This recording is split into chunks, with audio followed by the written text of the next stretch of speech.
Halo, assalamualaikum Bu. Waalaikumsalam, Kak. Gimana kabarnya Bu? Sehat Bu? Alhamdulillah sehat. Alhamdulillah sehat.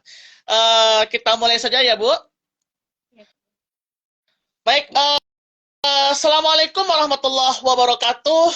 Sahabat rumah baca dimanapun Anda berada, kembali lagi dengan saya Herna Pratama sebagai host dalam acara Bincang Sore Ramadan pada sore hari ini. Kita kembali dipertemukan oleh Allah yang telah memberikan nikmat kepada kita semua sehingga kita bisa bertemu di dalam pertemuan yang sangat berbahagia ini untuk saling berbagi dan saling sharing mengenai dunia literasi. Dan salawat bering salam tidak bosan-bosannya kita sampaikan buat Nabi Muhammad SAW. Semoga kita semua menjadi umatnya dan selalu mendapatkan syafaat di Yaumil Mahsyar nanti. Amin ya rabbal alamin. Dan hari ini kita akan berbincang bersama Ibu Safarita. Beliau merupakan pendiri Taman Baca Kita Natuna. Nah, sekaligus beliau juga merupakan pegiat literasi juga. Kita sapa dulu Ibu Safarita. Selamat sore, Ibu. selamat sore, Kak. Assalamualaikum warahmatullahi wabarakatuh. Waalaikumsalam warahmatullahi wabarakatuh. Nah, gimana kabarnya, Bu? Alhamdulillah sehat, Kak. Alhamdulillah sehat. Eh, Gimana perasaan eh, Ibu setelah membentuk Taman Baca Kita Natuna nih, Bu? Alhamdulillah senang sekali, Kak, karena ini merupakan salah satu impian saya dulu karena dulu kan saya pernah ngajar di TK. Dulu, Hmm, dulu sekarang masih ngajar juga, Kak. Ngajar di TK karena masih di yayasan sih karena beberapa hal saya berhenti gitu. Cuman waktu berhenti tuh kepikiran kan udah mulai senang sama anak-anak tuh. Pengen loh pingin punya tempat baca gitu biar anak-anak bisa baca di rumah, bisa belajar baca gitu. oke. Jadi setelah itu kan itu baru mimpi Kak, baru keinginan gitu kan. Berhenti saya dari TK tadi. Jadi sekitar 1 tahunan anak saya masuk TK. Saya pas ngantar tuh ditawarin lagi gitu, jadi guru TK lagi gitu kan. Dan alhamdulillah masih bertahan sampai sekarang. Nah, untuk taman baca ini Kak, secara tidak sengaja gitu kan anak kita tuh kalau misalkan iya sih kata dari dulu kan kita sering dengar dari pemerintah tuh kalau misalkan anak TK tuh nggak boleh belajar calistung gitu ya Kak ya. Iya, Tapi betul. tapi pas masuk SD itu dibutuhkan karena kalau misalkan nggak bisa mereka bisa ketinggalan gitu kan. Jadi niat awal saya itu membantu aja anak saya juga kayak gitu kan. Dia belajar baca di rumah ya dengan sistem cara saya mengajar gitu Kak. Beda sama yang lain kalau misalkan ada ya wali murid tuh nitip ke saya gimana Bun ini bisa nggak bantu anak saya kayak gitu kan boleh misalkan saya bilang segitu tapi kalau misalkan mau belajar sama saya ya beda caranya misalkan les lah kasarnya ya les tuh 1 jam belajarnya tuh paling nggak nyampe 15 menit gitu kak karena anak-anak tuh kan dia nggak bisa kita paksain kita yang harus mengikuti dia gitu kan makanya di rumah tuh saya sediain mainan misalkan kira-kira mereka tuh bacanya udah capek gitu kan maksudnya belajarnya tuh udah capek saya suruh main dulu nanti baru diajak baca lagi kayak gitu kak. Oke, berarti memang cukup menginspirasi sekali kayak Kak dalam membentuk baca ini. Nah, mungkin Kak kita akan berbincang sepanjang dalam waktu durasi 1 jam ini. Kita akan bercerita mengenai cerita. Nah, Pak juga nih Kakak juga guru TK. Jadi Kakak kan juga mengerti tuh bagaimana Kakak menyampaikan cerita ke hadapan anak TK, ke hadapan anak-anak di luar sekolah. Nah, eh, mungkin yang ingin jadi concern jadi pertanyaan untuk kakak adalah uh, bagaimana cerita itu sangat penting bagi perkembangan sosial emosional anak. Hmm, iya. Untuk menstimulasi perkembangan sosial emosional gitu ya kayak kalau misalkan saya pribadi ya dulu kebetulan saya pernah diminta sama forum TBM tuh membuat cerita yang ada di daerah kita tuh dengan menggunakan bahasa ibu awalnya waktu saya kecil saya juga pernah tahu cerita itu Kak, cuman nggak sedetil itu. Malah kami taunya misalkan namanya, kebetulan nama cerita yang kemarin saya bawakan itu kan Pulau Senoa Kak. Waktu zaman kecil saya, pulau itu malah menakutkan gitu loh Kak. Misalkan pas bulannya kata orang-orang tua dulu kan, kita nggak boleh ke situ, nanti bakal kencang angin kayak gitu. Jadi setelah saya dewasa, saya bergabung di pegiat literasi gitu, saya diminta bercerita gitu kan. Cerita apa yang kira-kira menarik di lingkungan kita. Kebetulan saya angkatlah cerita Pulau Senoa itu Kak.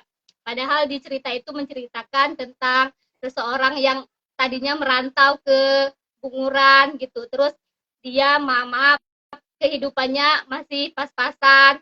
Setelah berhasil, dia lupa diri kayak gitu Kak. Jadi misalkan dia tiba-tiba jadi sombong karena merasa berhasil di kampung orang, dia lupa dengan awal kedatangan dia di situ, niat awalnya apa kayak gitu. Jadi dari cerita itu kan awalnya karena saya menggali sebelum saya keluar ke, maksudnya melakukan cerita ke tempat lain tuh saya ke anak saya dulu gitu. Jadi dari anak saya tuh dia mulai bisa, oh iya ya mah kok dia jadi, harusnya kan kita nggak boleh kayak gitu, harusnya kan kalau orang udah bantu kita, kita bantu dia lagi kayak gitu. Anak kecil tuh kalau kita ceritain dia lebih cepat gitu nangkapnya, lebih cepat pahamnya gitu Kak. Jadi apapun cerita, apapun yang nasihat kita kasih ke anak kecil, kalau kita lakukan melalui cerita, insya Allah mereka tidak akan merasa kita tuh harus kayak gini, kita tuh harus kayak gini, enggak, karena mereka yang mencerna sendiri gitu Kak, tanpa kita mengatur mereka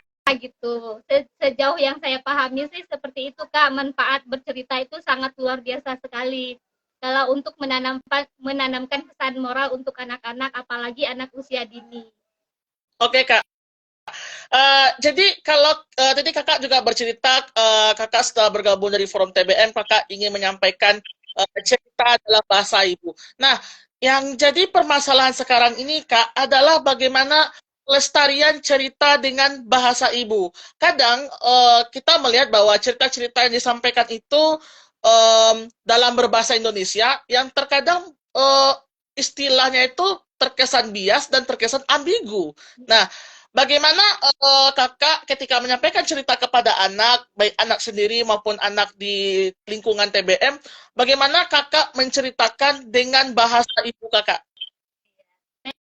Kak, contohnya tadi ya Kak di Pulau Sedoa, benar sih Kak, anak-anak sekarang bahkan saya sendiri aja sudah mulai, karena kan sekarang kan di Natuna juga, kalau dulu kan dia punya bahasa daerah ya, anak saya aja saya nggak ajarin anak bahasa daerah itu Kak, karena eh, hari-hari kan anak diminta menggunakan bahasa Indonesia, tapi bahasa daerah itu alhamdulillah tidak hilang gitu. Jadi di lingkungan tuh dia belajar.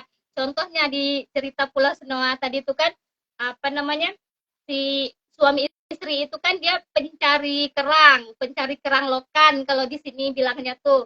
Nah, banyak anak-anak yang nggak tahu apa sih lokan tuh kayak gitu kan. Jadi saya jelasin lokan itu kayak gini, kerang yang berbentuk seperti ini itu tempatnya di lumpur gitu. Kalau di tengah laut itu nggak akan ada, tempatnya tuh di lumpur misalkan kayak gitu. Jadi oh kayak gini. Apalagi sekarang kan udah mudah ya Kak ya, kita bisa mencari fotonya kayak mana di internet, udah terpampang nyata gitu buat mengenalkan kepada mereka gitu Kak. Jadi apapun yang ingin kita katakan kepada anak itu insya Allah bisa kita jelaskan gitu melalui bahasa ibu, bahasa Indonesia bisa kita kaitkan.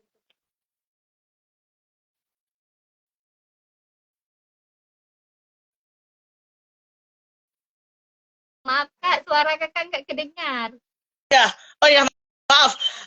Baik sahabat rumah baca, kita pun harus juga memperhatikan nih bagaimana kita bercerita dengan bahasa ibu. Karena kenapa?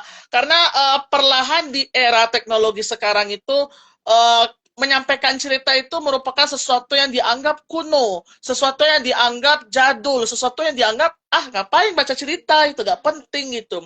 Apalagi kalau ceritanya menggunakan bahasa ibu. Nah itu tantangan yang uh, harus kita antisipasi bagi teman-teman sahabat rumah baca, bagaimana jangan sampai cerita itu hilang gitu. Karena kalau cerita itu hilang, siapa yang akan mewarisi cerita itu nanti?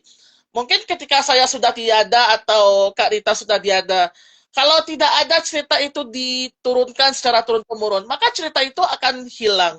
Nah, mungkin kita akan bertanya juga kepada Kak Rita, eh, sebaiknya atau sejauh mana pentingnya kita untuk merawat sebuah cerita, apalagi itu cerita asli daerah. Ya. Sangat penting Kak, kalau menurut saya ya. Eh, Contohnya yang bisa kita lakukan untuk melestarikan itu di apa namanya di kegiatan-kegiatan. Kalau misalkan di sini tuh kan ada kegiatan apa ya kayak seminar gitu Kak. Misalkan bisa melalui lomba atau misalkan anak yang nggak bisa membaca aja bisa bercerita gitu kan Kak. Yang awalnya kita dulu menceritakan ke dia, nanti dia menceritakan ulang. Itu merupakan salah satu cara yang harus kita lakukan juga buat anak-anak, bisa menstimulasi mereka mencerna dari cerita itu, menyampaikan lagi kepada teman-temannya gitu. Jadi selain dilomba-lombakan atau kayak misalkan lomba mendongeng gitu Kak, sekarang apalagi saya aja pengen belajar karena kebetulan Kak IT saya tuh lumayan, karena ya maklum lah kan saya tamatan SMA itu 2000, jadi kayak komputer apa gitu tuh masih kurang. Jadi sekarang aja saya kepikiran kenapa ya kayak bikin cerita pendek itu. Kalau misalkan Pulau Senoa itu kan kalau kita tulis dia panjang Kak, kalau buat anak-anak kan dia bosan baca yang panjang-panjang kan. Jadi saya berencana ingin bikin cerita itu misalkan kayak di Canva gitu kan, bisa tuh Kak kita bikin ilustrasinya, kita bikin cerita sedikit-sedikit gitu. Jadi insya Allah cerita itu akan bisa dilestarikan lagi dengan versi terbaru yang kita bikin, tapi tidak menghilangkan cerita awalnya gitu Kak. Jadi lebih menarik lagi buat anak-anak, apalagi saya ya yang setiap harinya tuh bergaul dengan pra pembaca gitu Kak. Jadi kayak di rumah kan kayak di taman baca saya lah. Mereka tuh kebanyakan yang datang kan anak-anak TK yang notabene belajar baca gitu Kak. Kalau misalkan zaman dulu kan saya tuh belum kebetulan Kak, saya alhamdulillah dapat buku juga tuh yang dari Perpusnas. Nah, sekarang kan apa namanya? Kalau misalkan anak-anak yang baru mulai membaca tuh, saya kasih tuh buku itu. Kalau dulu saya bikin cerita sendiri, misalkan dia udah mulai bisa membaca tuh kan, saya bikin hari ini saya pergi les menggunakan baju kayak gitu kan. Jadi anak tuh senang, oh iya Bunda, baju saya warna biru kayak gitu kan. Tapi sekarang alhamdulillah dengan buku-buku cerita yang ada di rumah gitu Kak. Jadi menurut saya kalau kita melestarikan cerita-cerita yang ada di daerah kita ataupun cerita yang ada di mana saja kepada anak-anak yang usianya seperti itu, mereka akan senang. Terus mereka bisa tuh dengar cerita dari kita, nanti pulang mereka refleks akan cerita lagi kepada temannya, kepada orang tuanya, dan insya Allah cerita itu akan menyebar kemanapun tempat mereka pergi gitu Kak. Oke. Nah, sahabat rumah baca ini juga penting sekali karena tadi Kak Rita juga menyampaikan bagaimana cerita yang aslinya panjang kemudian dikemas secara menarik dengan berbagai bantuan teknologi. Dan betul, memang betul apa disebutkan oleh Kak Rita bahwa teknologi itu sangat penting bagi kita. Karena ketika kita mengemas sebuah cerita dalam pelestarian cerita dalam bentuk kemas dalam bahasa yang menarik, dalam bahasa yang mudah dicerna anak, maka anak itu lama-lama akan tertarik dengan dunia cerita. Uh, Kak Rita, sebagai pegiat literasi dan juga yang sering bercerita kepada anak, terkadang kita menemukan sebuah cerita yang narasinya panjang mungkin atau mungkin dalam bahasa Indonesia itu terkadang istilahnya ambigu atau bias. Nah, bagaimana kakak mensiasati itu, kemudian menerjemahkannya ke dalam bahasa ibu, Kak? Gini Kak, kan menurut pengalaman saya ya, sebelum saya menceritakan kepada anak-anak itu khususnya, ya jelas maksudnya sebelum kita bercerita kan kita baca dulu itu ceritanya. Otomatis kan kita udah dapat tuh poin-poin pentingnya tuh apa, jadi jalur ceritanya tuh seperti apa, kayak gitu Kak. Jadi kita membaca yang kita sampaikan kepada anak-anak itu ya bukan bacaan aslinya gitu Kak. Jadi kita bisa mencerna lagi, maksudnya kita bisa membuat kesimpulan sendiri dari cerita tersebut dengan tidak menghilangkan alur cerita ataupun tujuan cerita tersebut, Kak. Jadi tidak akan membosankan buat anak-anak, gitu, Kak. Oke. Nah, Kak Rita sempat menyinggung tadi bahwa kakak menggunakan IT, menggunakan teknologi. bagaimana kakak mengemas sebuah cerita ke dalam tuangan, misalkan mungkin kakak menggunakan Canva atau menggunakan aplikasi-aplikasi desain. Bagaimana caranya kakak mengemas sebuah cerita yang cukup panjang menjadi cerita singkat namun orang paham? Oh, itu. Gini loh Kak, apa namanya? Contoh ya, contoh saya ambil yang di Pulau Snow aja ya Kak ya. Ya. Ya lanjut kak. Nah, misalkan di Pulau Snow itu kan diceritakan seorang pasangan suami istri yang merantau ke Pulau Bunguran. Berarti kan kita tinggal, ya udah itu satu poin. Berarti kita tinggal cari fotonya gitu kan. Misalkan fotonya dia kan kerjaannya sebagai nelayan. Berarti foto suami istri nelayan. Ya durasinya ya kayak gitu lagi, kayak gitu aja gitu. Terus misalkan halaman berikutnya kita bisa buat mereka bertemu dengan salah satu orang tua di kampung gitu yang di cerita aslinya itu bernama Mak Semah. Beliau merupakan kalau kata orang Sunda tuh paraji, kalau orang Natuna bidan kampung. Apa sih Kak? Paraji Kakak tahu nggak Kak? Bidan kampung tuh yang buat bantu melahirkan tuh Kak. Mungkin seperti bidan mungkin atau Ya, mantri mungkin bidan. bukan. Dia bidan kampung tuh dia buat bantu melahirkan manual gitu Kak. Dia ini kan karena zaman dulu itu belum tersentuh dunia kesehatan gitu Kak. Jadi paraji kalau orang Sundanya paraji, kalau orang Natuna sih bilangnya bidan kampung aja. Kayak dukun kampung gitu Kak, yang bantu melahirkan gitu. Nah, misalkan Oke. kan udah berarti kan satu dia datang, dia ketemu sama ibu itu gitu kan. Terus selanjutnya si suaminya Mai Lama itu dia mencari kan pekerjaannya tadi itu mencari kerang. Kebetulan di suatu hari dia mendapatkan kerang yang banyak. Jadi ilustrasinya kan baru 3 itu ya. Dia mendapatkan kerang yang banyak gitu dan akhirnya menjadi saudagar gitu. Terus yang awalnya dia dekat sama Mak Semah tadi, dia nggak mau lagi dekat-dekat Kak, karena dia udah merasa oh aku udah orang kaya, nggak mau lagi dekat sama orang ini orang kampung kayak gini gitu Kak. Terus selanjutnya dari situ kebetulan si istrinya Bayi Tusen ini hamil gitu kan. Kak, misalkan selanjutnya kan dia hamil karena kesombongan dia tadi, jadi dia nggak mau lagi kan bergaul sama orang itu pas waktu lahiran, otomatis dia kan membutuhkan bantuan. Harusnya tadi yang bantu dia tuh Mak Semah tadi, karena paraji di kampung itu ya cuman Mak Semah tadi, tapi karena dia yang menjauhkan diri dari orang-orang kampung tersebut, akhirnya orang kampung pun nggak mau lagi, enggan gitu berteman sama dia. Nah, Bayi Tusen kebingungan siapa sih yang tempat dia minta bantu lagi, sementara istri dia udah berbuat kasar kepada orang kampung tersebut gitu. Nah, akhirnya Oke. kan nggak ketemu nih, udah mulai kan tuh ada konfliknya gitu kan. Nah, akhirnya kayak misalkan di situ kan dia si suaminya mengajak istrinya pindah ke kampung lain dengan menggunakan pompong gitu kan. Kita bisa bikin lah ilustrasinya, misalkan di laut dia pakai pompong, dia membawa semua kekayaan dia gitu. Terus akhirnya sampai di tengah laut terjadilah itu pergolakan antara ombak dan petir. Nah, sesuai ceritanya gitu Kak. Dan akhirnya mereka meninggal karena itu tadi kebanyakan emas yang dibawa, maksudnya yang dipikirkan tuh harta dia bukan keselamatan dia gitu. Dan Betul. mereka si istrinya berubah menjadi Pulau Senoa tadi yang merupakan seorang yang hamil, yang lagi hamil gitu ya, jadi meninggalnya tuh berbadan 2 gitu kan. Jadi ceritanya singkat tapi pesannya dapat gitu. Oke. Berarti kakak mungkin teknisnya dibacakan dulu mungkin ceritanya, kemudian nanti cerita itu nanti dikemas dalam sebuah cerita yang lebih sederhana, kemudian cerita itu diberikan mungkin gambar-gambar yang visualisasi mungkin anak bisa mengerti dan paham begitu. Ya, ya Kak, benar sekali. Nah, selain dari kisah Pulau Sanoa, Kak, ada nggak cerita lain yang pernah kakak sampaikan kepada anak, mungkin cerita dari warga penduduk Natuna? Ada Kak, di sini tuh ada Tanjung Datu dan Selat Nasi.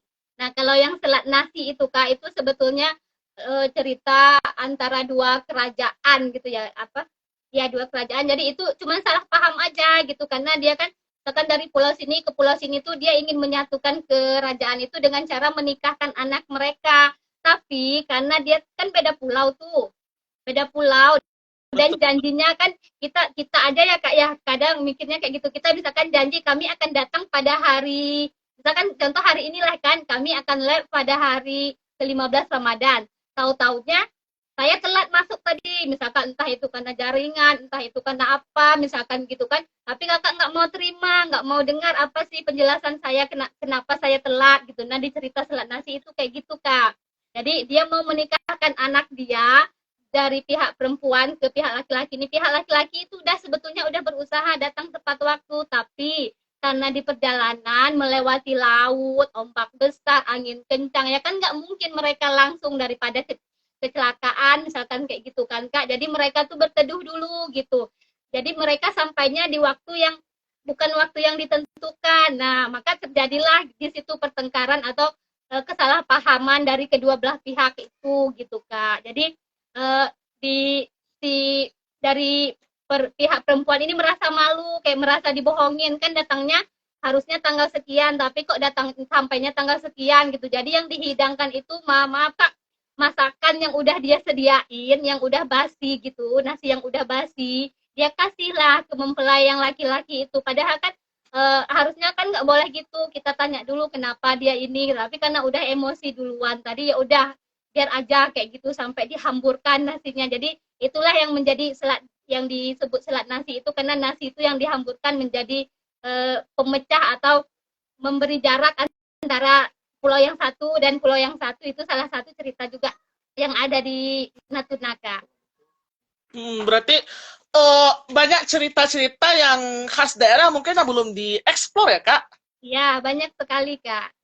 Nah, sahabat rumah baca ini juga menarik bagi kita semua bahwa banyak sekali sebenarnya Indonesia ini mempunyai keragaman cerita rakyat, keragaman cerita daerah yang mungkin masih banyak yang perlu untuk kita eksplorasi, masih perlu kita untuk jelajahi. Karena seperti saya juga ya Kak, untuk di Sumatera Barat, mungkin orangnya tahu tentang yang terkenal mungkin Malin Kundang yang sering ada di buku-buku cetak itu adalah cerita Malin Kundang.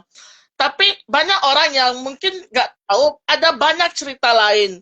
Seperti contohnya asal-usul Danau Maninjau itu ceritanya karena letusan Gunung Merapi karena kedua pasangan ini cowok cewek itu difitnah telah melakukan pelanggaran adat. Kemudian dia mengaku tidak bersalah, tapi untuk membuktikannya dia harus meloncat dulu ke Gunung Tinjau. Kalau dia bersalah, dia hancur, tapi kalau dia tidak bersalah, maka seluruh penduduknya tidak akan selamat. Nah, itu salah satu contoh. Itu jarang orang tereksplorasi. Kemudian juga ada asal-usul Danau Singkara, kemudian asal-usul Danau Kembar, Danau Ateh, Danau di bawah. Nah, itu merupakan sebuah cerita yang jarang orang dengar dan jarang juga kita temukan dalam buku teks-teks baik buku pelajaran ataupun buku-buku kumpulan cerita fiksi. Nah, kemudian bagaimana kakak menyampaikannya dalam bahasa ibu, Kak? Kan ini kan kita berbicara pelestarian cerita dalam bahasa ibu. Itu apakah kakak ajarkan dulu bahasanya atau langsung aja kakak menceritakan? Untuk anak-anak sekarang ya Kak. Ya, untuk anak-anak sekarang bagaimana, Kak? Ya, kalau untuk anak-anak sekarang Kak, kebetulan saya sendiri ya, karena Kak saya tuh beda loh Kak. Saya lahir di Sedanau, Natuna juga Kak. Saya tinggalnya tuh di Bunguran Timur. Bahasanya beda Kak, dari Sedanau sama Ranai gitu. Jadi untuk bahasa Ranai saya sendiri aja nggak ngerti Kak, karena dulu pernah ngikut gitu Kak, salah. Jadi aduh kapok gitu kan, takut gitu. Jadi saya menggunakan bahasa Indonesia dulu Kak. Kalau udah misalkan kayak kita baca nyaring lah, contohnya misalkan kita udah menemukan satu kata yang kira-kira oh ini kata ini harus kita jelaskan kepada anak, baru Kak saya jelaskan satu persatu apa sih yang harus mereka tahu gitu. Tidak semuanya langsung menggunakan bahasa ibu gitu Kak. Karena anak Oke. anak sekarang pun bahasa ibunya tuh udah jarang, apalagi anak-anak yang kecil kan, dia main tuh tetap aja menggunakan bahasa Indonesia gitu Kak. Kecuali anak-anak yang udah remaja, dia bergaulnya udah nggak jauh gitu. Kayak anak saya adalah contohnya. Saya nggak ngajarin dia bahasa ibu sini, tapi dia bisa pulang-pulang tuh, oh anak Geno katanya gitu kan. Jadi saya nanya, abang Yeah. ngomong apa gitu. Nah, teman abang tuh ngomongnya kayak gitu, kayak gitu. Jadi dia mengerti sendiri gitu Kak. Oke, berarti memang cukup berbeda ya antara satu pulau dengan pulau lain, dialeknya tuh juga pasti akan berbeda ya, Kak? Ya, beda banget, Kak. Jangankan satu pulau, nih bunguran besar aja ya, misalkan di Ranai sama yang di Ceruk gitu, di eh, Cemaga itu bisa beda gitu, Kak. Satu kata aja bisa bisa beda gitu pengucapannya gitu, Kak. Jadi saya bingung gitu, saya sendiri aja bingung. Tapi paham kalau kita dengar orang sini ngomong tuh saya paham. Cuman untuk mengucapkannya tuh saya masih ragu gitu. Oke, Kak Rita, tadi kan kakak bilang tadi bahwa antar pulau, jangankan antar pulau gitu, mungkin antar masing-masing daerahnya mungkin dialek untuk dialek bahasanya berbeda. Itu kan merupakan satu tantangan besar bagi kakak ketika menyampaikan cerita dalam bahasa ibu. Nah, ketika kakak menyampaikan dalam bahasa ibu, bagaimana caranya kakak bisa memahami satu buah dialek tersebut sehingga kakak bisa mengemas ceritanya?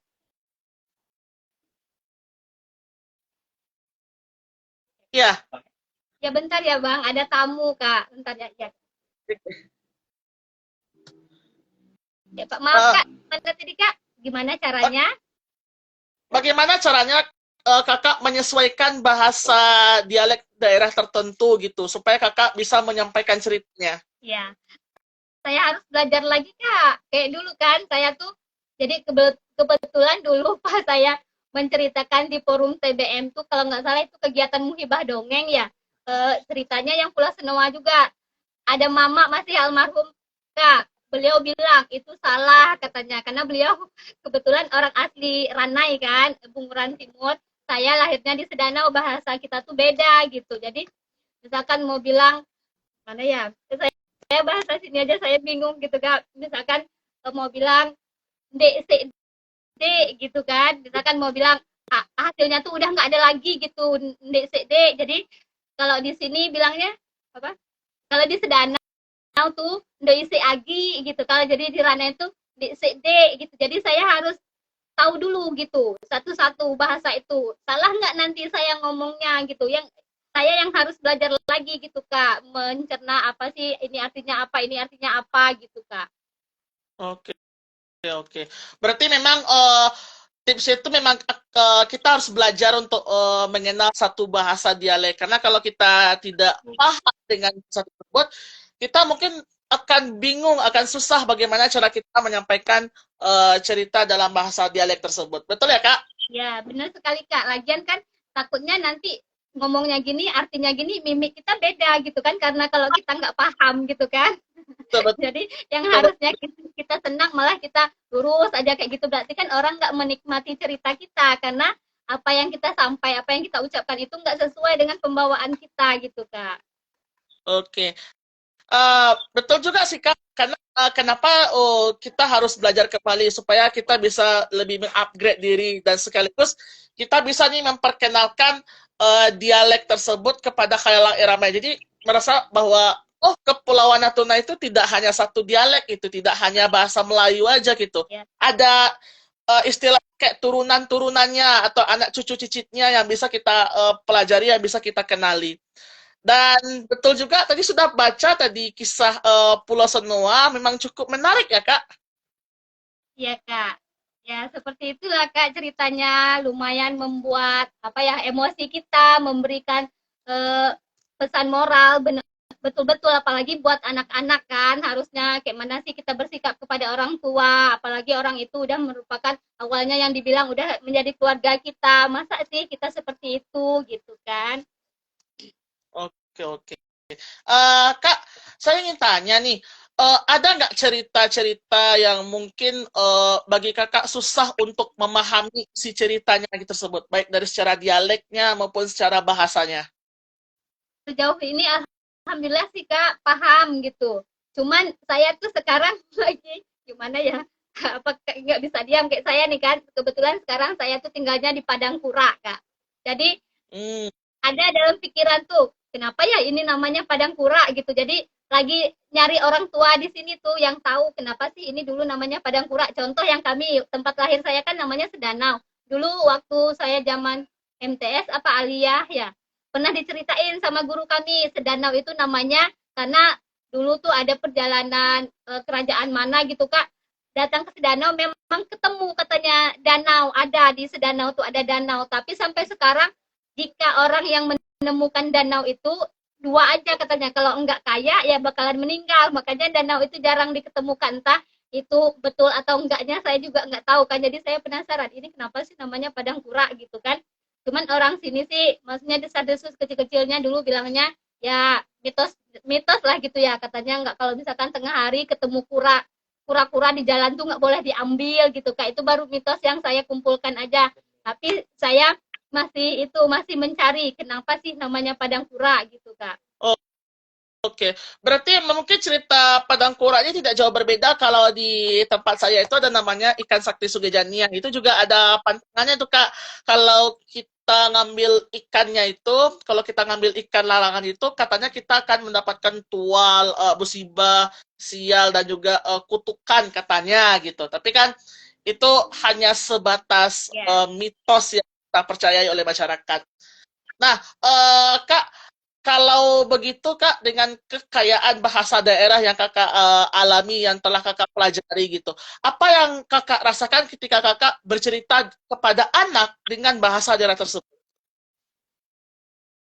mana ya, lucu sih kak, apalagi ya maksudnya kita yang sama-sama nggak paham gitu kan, bilang apa sih kayak gitu kan, itu apa sih kayak gitu, karena apalagi bahasa itu baru dia dengar, anak-anak yang baru gitu kan, dia baru dengar ini apa, kayak contoh anak saya aja, mama itu kalau misalkan pakai bahasa di sini kan, dia adalah orang yang apa ya, kalau misalkan masyarakat miskin tuh kan bilangnya scan scan gitu kalau di sini tuh, jadi dia malah nanya scan scan tuh apa sih.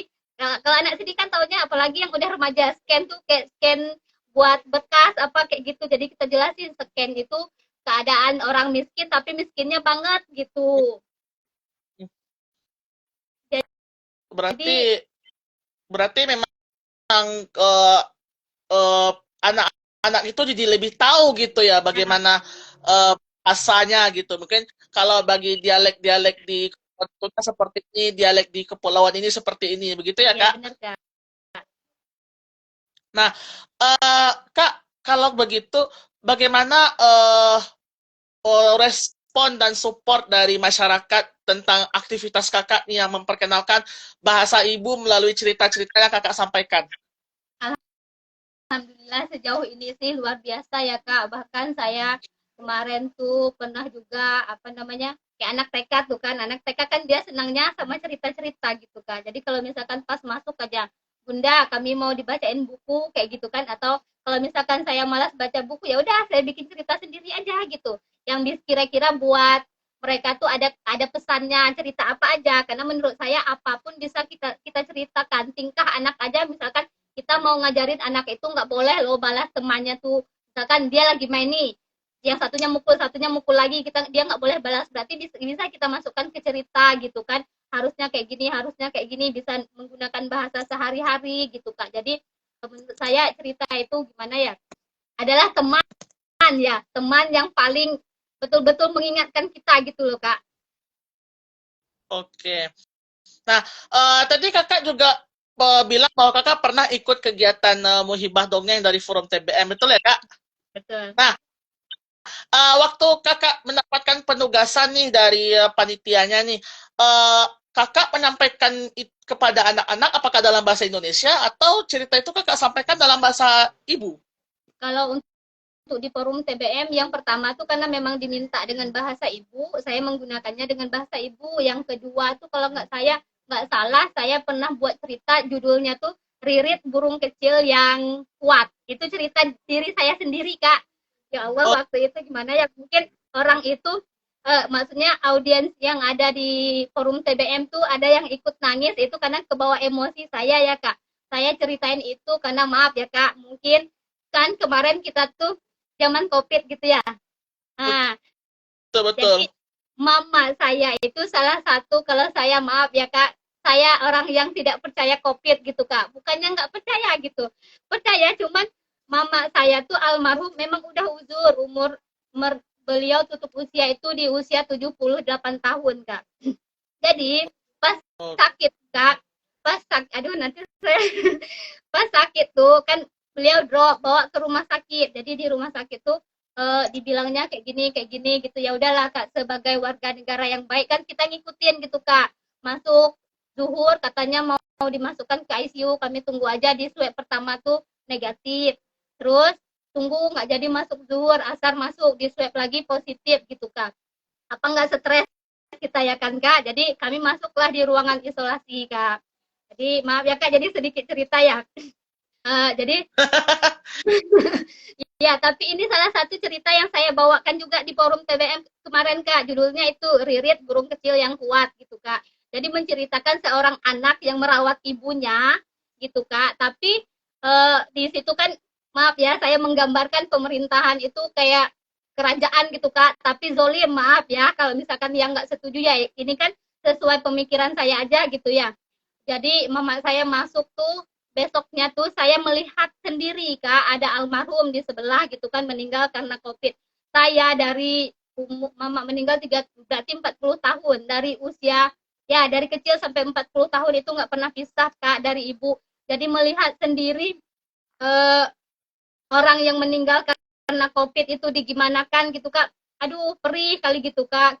Kok gitu sih gitu. Jadi sampai saya berdoa, ya Allah seandainya mau jemput mama silahkan gitu Kak. Tapi memang digaris bawahin, tapi izinkan saya pulang, izinkan mama tuh saya bawa pulang ke rumah kayak gitu Kak. Jadi memang kayak gimana ya, bantuan Allah tuh betul-betul datang gitu loh Kak. Besoknya datang perawat mau di swab mama gitu kan, ya udah swab gitu kan.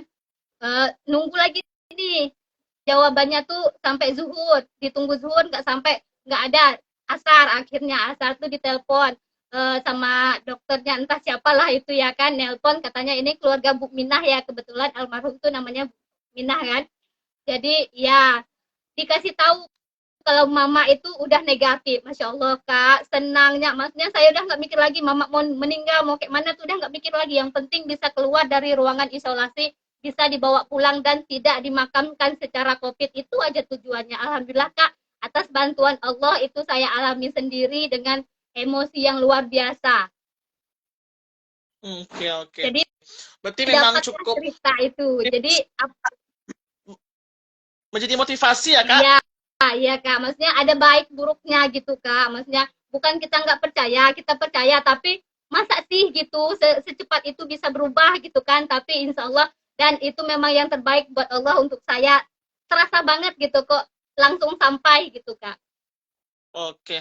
Nah, Kak Rita, pernah nggak kakak bercerita legenda-legenda yang kakak sebutin itu ke sekolah gitu? Kalau saya sendiri yang cerita itu nggak pernah Kak. Palingan cerita ya ke anak-anak didik saya. Terus tapi kalau misalkan di event-event, misalkan lomba mendongeng apa gitu, tetap cerita itu yang dibawakan Kak. Dan saya pun Ya. kebetulan dipercayakan ada berapa kali ya di RRI, ada 2 kali, terus di Natuna Sastra pernah juga diminta menjadi juri untuk lomba bercerita itu. Oke. Kakak kan juga guru TK nih, guru TK. Apakah cerita yang kakak bawakan itu sama dengan anak yang di TBM atau beda dengan tekniknya, Kak? Sama Kak, ceritanya sama, cuman durasinya paling Kak yang beda. Misalkan kita cerita ke anak yang SMP, kita bisa menggunakan durasi yang agak panjang karena mereka bisa fokus. Tapi buat anak TK nggak bisa, itu aja.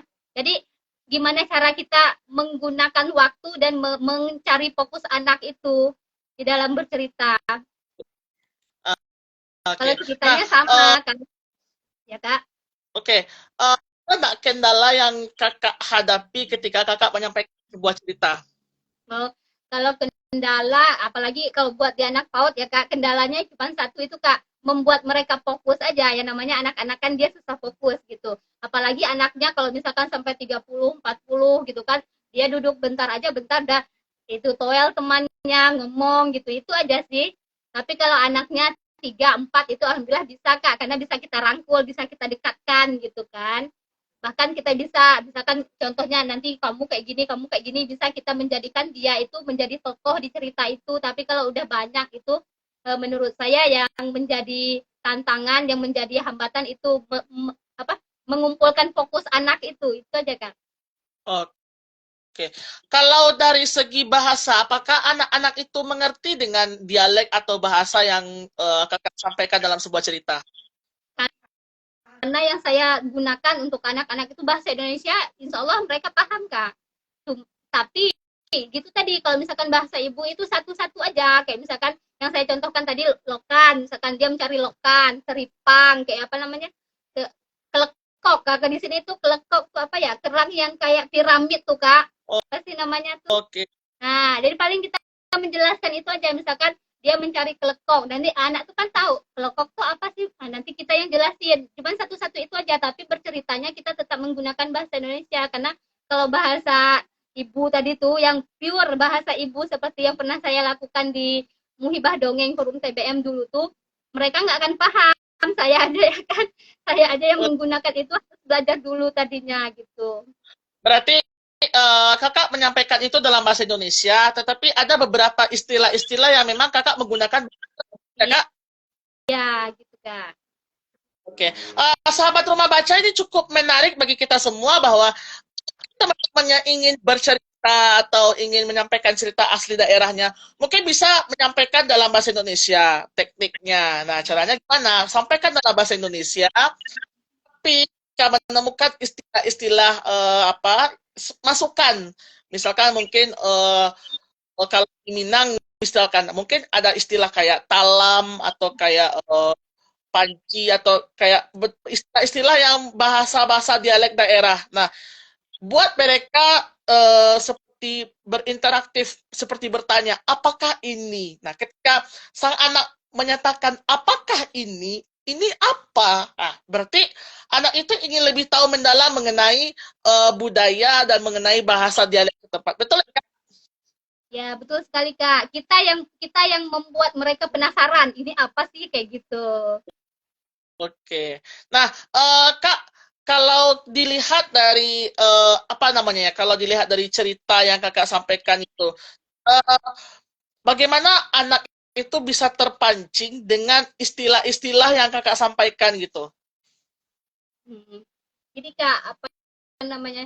Kita kayak gitu tadi bercerita itu kan bukan cuma cerita doang gitu kan. Misalkan kita harus menguasai ceritanya, kita harus tahu alurnya kayak mana, kita harus mendalami karakternya gitu kan. Jadi anak itu akan lebih menarik kalau dia merasa dia dapat masuk ke dalam cerita yang kita sampaikan itu Kak.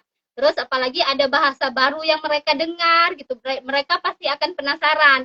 Ini apa sih kok kita nggak pernah dengar ini bunda bilang apa sih kayak gitu. Jadi lebih ke kitanya bagaimana kita mencari cara untuk membuat mereka lebih berpikir lagi gitu kak, membuat mereka lebih penasaran dengan cerita, dan mereka mereka setelah cerita itu, maksudnya setelah kita menyampaikan cerita itu, mereka setidaknya bisa bercerita kembali walaupun cerita itu tidak sempurna seperti yang kita ceritakan gitu kak. Oke. Nah, pernah nggak Kakak menemukan nih, karena Kakak kan juga sebagai juri lomba mendongeng gitu. Pernah nggak Kakak mendengar ada istilah-istilah mungkin dari peserta yang berdongeng atau bercerita, ada istilah-istilah bahasa daerah yang mungkin Kakak baru tahu? Kalau sejauh ini, karena sebelum itu kan kita juga dikasih kayak skrip gitu kak, alhamdulillah kita cari tahu dulu kak, jadi apa yang mereka sampai itu kita harus tahu dulu gitu kak. Oke. Kak Rita, apa respon dari Forum TBM ketika Kakak menyampaikan cerita dalam bahasa dialek, terutama waktu Kakak mengikuti Muhibah Dongeng tersebut? Apa respon dari panitianya dan dari Forum TBM? Alhamdulillah sangat baik kak, bahkan saya aja kaget ya kak ya, dulu kami ada apa ya, waktu yang penyerahan 1.000 buku itu saya ketemu sama kalau nggak salah Kak Teguh, padahal di dunia nyata tuh, nah itulah enaknya kak bergabung di forum TBM, saya bisa ketemu Kak Teguh, Kak Nisa, siapa lagi ya dulu ya, Kak Nisa tuh dari Karimun kalau nggak salah. Jadi orang tuh kalau lihat Ita ini siapa Kak Ita Natuna, taunya tuh langsung bilang dongeng, jadi saya tuh merasa doh kok dongeng sih gitu. Jadi misalkan kita perkenalkan diri gitu kan, kalau misalkan di kegiatan-kegiatan yang saya hadiri gitu kan, misalkan saya baru memperkenalkan diri aja, saya Saparita dari Natuna, orang tuh langsung ingatnya saya tuh, oh ini Kak Ita dongeng, langsung bilang kayak gitu, padahal saya tuh ngerasa bukan pendongeng gitu loh kak, saya cuman menyampaikan cerita ya, seperti itu gitu, bukan pendongeng, tapi di teman-teman forum TBM tuh taunya saya pendongeng, padahal maaf nggak ngerasa gimana gitu ya, karena berat banget loh jadi pendongeng itu sebetulnya. Oke, berarti memang eh, ada sambutan yang positif, ada sambutan yang cukup baik ya ketika kakak mengikuti kegiatan musibah dongeng. Iya. Kakak, selama kakak bercerita dan mengelola forum mengelola TBM yang kakak dirikan gitu, bagaimana respon anak-anak sekitar di lingkungan TBM tentang cerita-cerita yang kakak sampaikan? Apakah mungkin anak itu baru tahu, oh saya baru tahu nih ada kisah Pulau Senua, oh saya baru tahu nih ada kisah Selat Nasi gitu. Apakah seperti itu Kak? Nah, kalau untuk anak-anak sini alhamdulillah Kak udah tahu, karena mungkin kalau cerita aslinya tuh ya mereka nggak tahu karena mereka lihat nyatanya. Misalkan Pulau Senoa itu Kak, Pulau Senoa itu kan terletaknya di Bunguran Timur dan itu di depan tempat wisata Kak, di Pantai Tanjung. Jadi kalau misalkan setiap Sabtu Minggu gitu kan suka jalan bareng keluarga, mandi, berenang di situ. Jadi pemandangannya tuh ya pulau itu. Jadi anak-anak itu tahu itu Pulau Senoa gitu. Tapi ceritanya ya mungkin untuk sebagian anak baru tahu ceritanya kayak gini, tapi di sekolah-sekolah cerita itu tetap diangkat terus Kak. Kalau misalkan ada lomba-lomba cerita kayak gitu di Natuna, alhamdulillah cerita itu selalu menjadi salah satu pilihan buat anak-anak yang mengikuti lomba. Tetap dibawakan. Jadi yakin saya anak-anak Natuna pasti tahu cerita Pulau Senoa. Oke, Kak, ada nggak di Pulau Natuna itu sebuah lomba bercerita, tetapi 100% menggunakan bahasa asli, Kak? Entah, maaf ya, takut saya yang salah jawab gitu ya. Setahu saya kalau sekarang, karena belum Kak, belum pernah Oke, dibuat. Tuh ya, lomba bercerita, lomba mendongeng tapi tetap menggunakan bahasa Indonesia. Boleh lah tuh Kak, nanti kan siapa tahu live kita hari ini didengar juga oleh orang-orang yang sekitar Natuna sini kan, jadi bisa nanti untuk kedepannya lombanya menggunakan bahasa ibu ya Kak ya. dan ya betul juga Kak Rita dan sahabat rumah baca ini mungkin bisa menjadi sebuah inspirasi kita semua mungkin. Kita bisa berkolaborasi TBM-TBM, forum TBM dengan pemerintah atau dengan dinas perpustakaan untuk mengadakan lomba bercerita, baik itu cerita, mendongeng, atau menulis dongeng, tetapi cerita itu disampaikan dalam bahasa asli daerah tersebut supaya kita lebih tahu dan kita lebih mengerti nih, oh jadi ini bahasanya gitu. Karena kita mengenal kalau setahu saya Kepulauan Riau itu kan rata-rata bahasanya Melayu gitu. Bahasanya Melayu ya besarnya Melayu. Tetapi betul juga Kakak, ada beberapa bahasa-bahasa yang sekilas kayak bahasa Melayu tapi dialeknya agak berbeda gitu. Mungkin ada turunannya atau anak cucu cicitnya mungkin dari bahasa Melayu di Natuna. Betul ya, Kak? Iya, benar Kak. Nah, Kak, dengan nah itu kan kalau di cerita-cerita legenda nih, kalau di cerita kehidupan sehari-hari gitu, apakah kakak juga menggunakan istilah-istilah dari dialek-dialek Natuna atau bagaimana kak? Buat misalkan misalkan saya ngarang cerita gitu ya, atau Ya betul kak, misalkan membuat ini atau buat cerita seperti itu, apakah kakak menggunakan bahasa asli atau bagaimana kak? masih bahasa Indonesia Kak. Oke, masih berarti tetap pakai bahasa Indonesia, tapi ketika ada istilah-istilah dialeknya tetap juga kakak pergunakannya kak? Ya. Oke. Kak, sejauh ini Kak, Kakak pernah nggak menulis buku mengenai cerita-cerita legenda dari wilayah Natuna gitu, Kak? Kalau menulis belum Kak, karena ilmunya tuh belum masih kurang. Maksudnya menulis itu kan ada aturannya ya. Oke, Tapi kalau misalkan menulis sekedar menulis aja gitu ya bisa saya rasa, tapi kalau misalkan menulis yang harusnya benar gitu enggak Kak, belum bisa saya Kak. oke. Mungkin ini juga menjadi kesempatan bagi teman-teman forum TBM. Kita bisa menuliskan sebuah cerita atau legenda atau mungkin asal-usul sebuah daerah dalam dua bahasa, versi bahasa daerah dan bahasa Indonesia. Agar orang semakin tahu dan semakin mengenal bahwa oh di Indonesia ini tidak hanya bahasa ini, tidak hanya bahasa itu, tetapi ada banyak bahasa-bahasa turunan yang juga perlu kita dalami dan perlu kita pahami. Siapa tahu besok ketika teman-teman ada liburan atau pergi healing ke Pulau Natuna misalkan, mungkin teman-teman sudah biasa mengucapkan dialek-dialek seperti itu. Betul ya, Kak? Ya, benar sekali, Kak. Oke. Kak, kalau bagi anak-anak sendiri, mereka mengerti nggak dengan bahasa-bahasa dialek-dialek tersebut, Kak? Karena kan tiap daerah, tiap pulau itu kan berbeda-beda ya, Kak?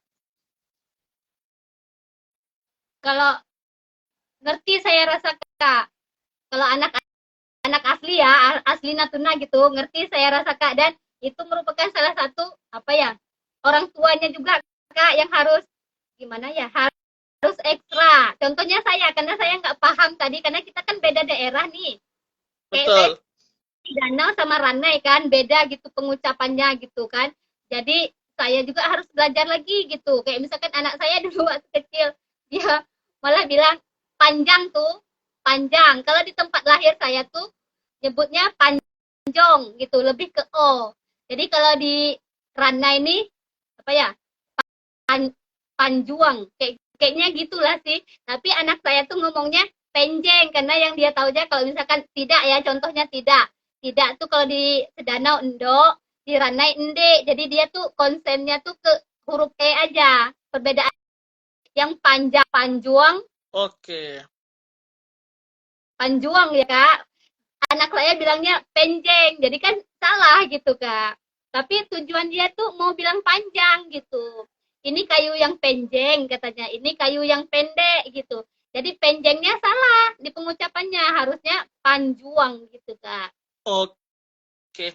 Berarti kalau di sini mungkin kalau kita bawa ke Sumatera Barat ya, mungkin kalau kita bedakan antara dialeknya orang Bukit Tinggi dengan dialeknya orang Payakumbuh dengan Pariaman tuh kan berbeda tuh antar masing-masing daerah kabupaten kota. Betul ya, Kak?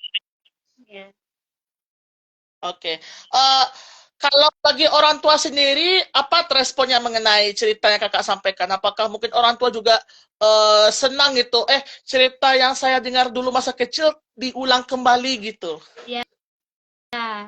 Senang Kak, apalagi saya dulu ya waktu membawa cerita itu almarhum masih ada. Jadi beliau tuh senyum-senyum. Saya salah makanya itu salah bukan gitu ngomongnya. Jadi cerita yang dia tahu tuh kan ditulis lagi, diulang lagi sama saya padahal cerita itu betul kayak gitu. Bahkan Kak, saya dulu tuh maaf ya, saya nggak nanya ke beliau, nyarinya di internet, nyarinya tanya kawan gimana sih ceritanya Pulau Senoa tuh kayak gitu kan. Padahal yang di rumah nih mama nih tahu cerita itu gitu. Cuman saya kok nggak kepikiran kenapa nggak nanya ya sama mama gitu. Tapi pas saya bacakan latihan dulu kan Kak, sebelum kita menceritakan ke orang kan kita latihan dulu. Apalagi bahasa ibu tadi kan takutnya salah saya ngomongnya gitu kan.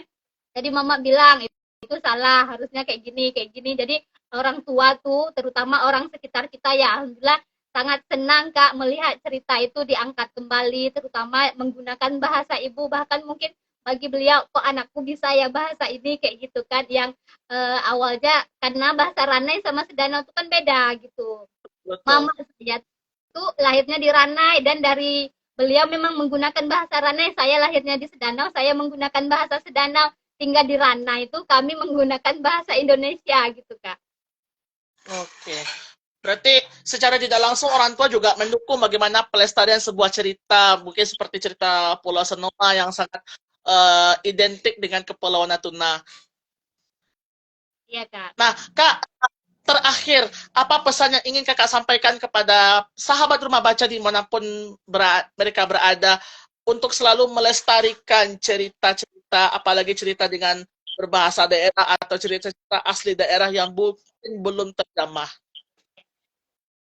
Buat teman-teman semua ya, jangan pernah berhenti bercerita karena ya cerita itu merupakan apa ya, kalau bukan kita yang melestarikan siapa lagi, benar gitu ya Kak. Terus kalau buat saya sih jangan pernah berhenti bercerita karena dari kita pindah ke tempat lain gitu. Jadi cerita itu akan membuat kita membuat cerita daerah kita akan membuat itu melestari dan tidak akan pernah habis. Tapi ketika kita berhenti, orang lain tidak akan mengetahui itu. Jadi buat siapapun, apalagi ya yang pegiat literasi, yang punya cerita atau legenda apa saja di tempatnya, ayo jangan pernah berhenti bercerita. Oke, baik, terima kasih Kak Rita yang telah berbagi inspirasi, berbagi kisah menarik bagaimana kakak menyampaikan cerita dalam dialek setempat, tapi dikemas dengan sangat epik, dengan sangat menarik. Terima kasih Kak Rita. Siap, Kak, terima kasih kembali. Saya pun alhamdulillah senang sekali hari ini dipanggil atau dijemput ya untuk bergabung bersama kakak dan memberikan sedikit cerita yang pernah saya lalui selama ini tentang melestarikan cerita. Oke, terima kasih Kak Rita, dan terima kasih juga sahabat Rumah Baca dimanapun Anda berada. Kita sama-sama mendengar tadi bagaimana sebuah cerita itu dapat menyelamatkan bahasa daerah. Sebuah cerita itu bagaimana berperan penting dalam mengusahakan jangan sampai bahasa itu punah. Karena kalau kita tidak melestarikan cerita, siapa lagi yang akan melestarikan sebuah cerita tersebut? Terima kasih atas intensinya sahabat Rumah Baca dimanapun Anda berada. Saya Herna Pratama selaku host pamit undur diri. Terima kasih. Sampai ketemu pada sesi berikutnya besok. Terima kasih. Wassalamualaikum warahmatullahi wabarakatuh dan salam literasi.